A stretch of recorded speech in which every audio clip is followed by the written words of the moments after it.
actually became a city 1879. And before we were 3 years old, it already had two major fires. On the left on that corner today, the world famous Crystal Palace was actually built the year we became a city, the Golden Eagle Brewery. Oh, it survived the fire of 1881 to burn in the fire of 82. Got rebuilt in less than a month, has been the Crystal Palace since June of 1882. And keep it in mind while I tell you about the ambush of Virgil. Left again, there's the Oriental Saloon, and that's where the Earp Brothers controlled the faro tables. Here on the right, we've got the branding iron. That was the single-story Bucket of Blood Saloon. Well, it happened the night of December 28, 1881, a couple of months after the gunfight. It was snowing when Marshal Virgil come out of the Oriental to make his nightly round. Oh, he headed for the brewery. Shots rang out from above the Bucket of Blood. A couple of those struck him in the back of his left shoulder. Lost use of that arm the rest of his life. But he never quit being a lawman. Oh, Virgil died at the age of 62 as a nickname, the one-armed law dog, and that was 1905. Wyatt, the man spent the last 10 years of his life working for film companies in Hollywood. He died at the age of 81, 1929. On the right, that's a Birdcage Theater. It is the most authentic and most haunted museum in town. Oh, they had their grand opening a week before the ambush of Virgil, 21st of December, 1881, and operated straight through until 1889. Why, they never even bothered closing the doors. 23 killings happened inside the Birdcage. I also had the world's longest running poker game going on right down in that basement. Oh, it did not matter one minute, it was $1,000 to buy into that game. And that doesn't take folks, it's 30 grand today. Documented to have had minimum 4 men around that table. 8 years, 5 months, and 3 days non-stop. Every Iowa played in that game, they estimated $10 million changed hands. Table still set up in the basement. It's like everything else inside the Birdcage. All of it came from right here in Tombstone back during our heyday. From the books all the way down to our horse-drawn hearse called the Black Mariah. And the Birdcage stands on the site of the shooting of our first marshal, 31-year-old Fred White.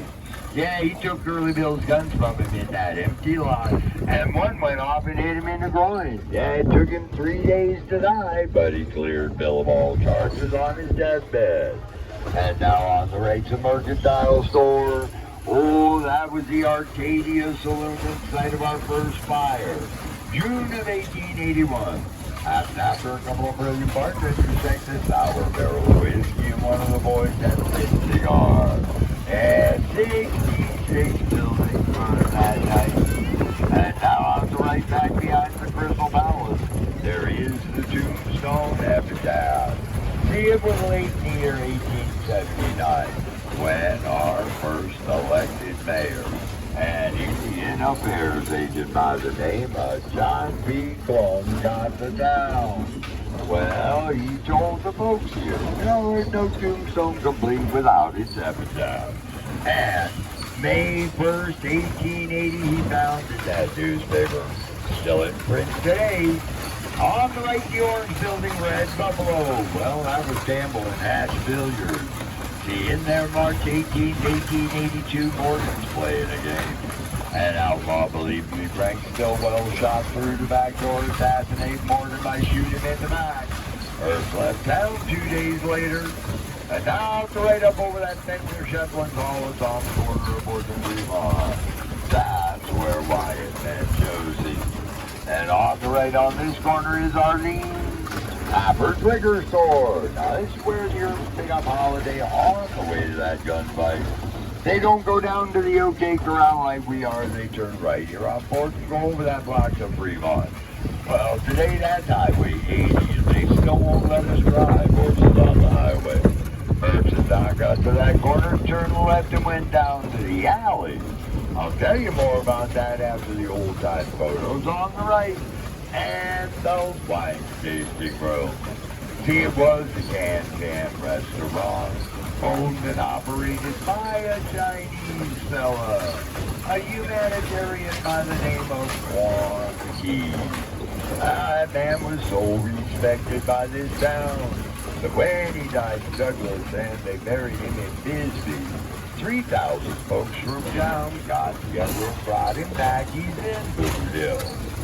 On the right there's the OK Corral. That is not where the gunfight happened, but out the right back of the park, middle of that wall, there's a telephone pole.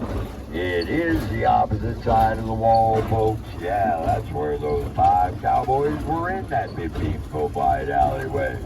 Had the Urchin knocked out on Fremont. 2:30 in the afternoon, their 30 seconds worth gunfire.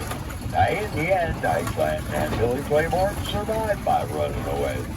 Billy Clanton's dead in the alley. Tom and Frank McLaurin died blocked to the right by that stop sign. And while Virgil Morgan and Holiday are wounded, Wyatt walked away without a scratch. Newspapers, they all called it the gun battle on Fremont. And now on the left, the Four Deuces Saloon was the home of Addie Borland. She is the Earthside witness. That building stood directly across Fremont from the alley till they moved it here in '92 and left again the red and black one under the trees. Oh, that was the home of China Mary Ann. Welcome to Tombstone's Chinatown. Oh, it is both sides of the coach here. They had 300 registered Chinese living in these 2 blocks back during our heyday. And every one of them under China Mary's watchful eye, because that woman was a member of the Tong, the Chinese syndicate. She ran Chinatown. If you were Chinese and wanted to work here, you had to pay her off to get the job and pay her every week you worked. She operated the opium trade and died wealthy. China Mary's in Boot Hill right next to Quan. Well, now take a look out the right. 16 miles out there, those are the Dragoon Mountains. That's where the Apache War Chief Cochise had his stronghold. Oh, that was 1862 all the way up until 1874. See, that's when Cochise and only 27 of his warriors from the Chiricahua band of Apache. Well, they held the entire 3rd Cavalry from Fort Huachuca, which is 16 miles south of here, at bay up in those mountains, putting almost 100 soldiers into the ground and never losing a warrior. Awful lot of stories told how that conflict ended. Well, I believe he escaped with his men to the Chiricahua Mountains, because that's where they documented his death. But the man was so revered, they brought his body back. Cochise is buried out in the Dragoons today. He's in a grave no white man will ever find. And out the right across the street, there's a big brown building on the corner, got a gray car parked out in front. That's where the home of Virgil was. So we lost it in a fire, and that was 1996. Oh, you cross Fremont, right there on that corner of First, Wyatt's home is still standing with a 9-foot bronze statue of Wyatt in the yard. You'll find it on the highway pretty easy. Holiday, that man never owned property save on a poker table. When he left out of here with Kate, they made it as far as Preston parted ways. Not going on to Glenwood Springs, Colorado, at the age of 36, and died there in 1887, alone in a hotel room. And now on the left, that tan building belonged to another lawman, and he come out of San Antonio in Texas, John Slaughter. 5 6'2", size 5 cowboy boots. Elected that man sheriff multiple times. Had the reputation as an outlaw ran. He didn't bother to bring them back. Guaranteed to bring back their boot and saddle and gun belt to prove he got his man. On the right to home, a Doc good fellow, just keep him in mind. Let me tell you about the chains that are on top of that rock wall. You're going to see the wear on them. Well, these are the original drag chains. Come off of the very first set of 90-ton ore carts that operated out of Tombstone. Those carts always came in sets of 3, and those got here 1877 with a whole bunch more just like them showing up shortly thereafter. See, we had over 25 mines open up in these hills too, all right, before we became a city, and none of that ore got processed here because we haven't got the water. They brought in those 9-ton carts, hauled all of it to the San Pedro River. Now, the house belonged to Dr. George Emery Goodfellow, physician, surgeon, gunshot specialist. 25 when he got here in 1880, not the 60 Hollywood makes him look. After working on everybody in that gun battle on Fremont, digging a lead and bone out of Virgil, and even working on Morgan before he died, made him county coroner for 7 years straight. On the right, between this stop sign and fence, there was a telegraph pole where we had our only lynching. Strung up John Heath there. Well, now John was an outlaw and he lived right here in town. But at the end of November 1883, he took himself a trip to Bisbee. He found a store with an awful lot of cash on hand and was getting ready to rob the place when somebody recognized him. So he come back and had 5 of his friends go rob that store. Well, he just waited and led the posse in the wrong direction. The problem is they shot and killed everybody, including a pregnant girl from Tombstone. It's called the Bisbee Massacre. Didn't even take 2 hours. Posse arrested John. He gave up his friend. And the next day, everybody's locked up in a courthouse on the right. Well, his buddies hung, but not John. What part of any of the gunfire gave him 20 years hard labor in Yuma and locked him back up in the courthouse. Next day, Tombstone busted him out, dragged him down to the pole, strung him up by hand. Took that man more than 20 minutes just to die. And C.S. Sly had time to get a picture of it.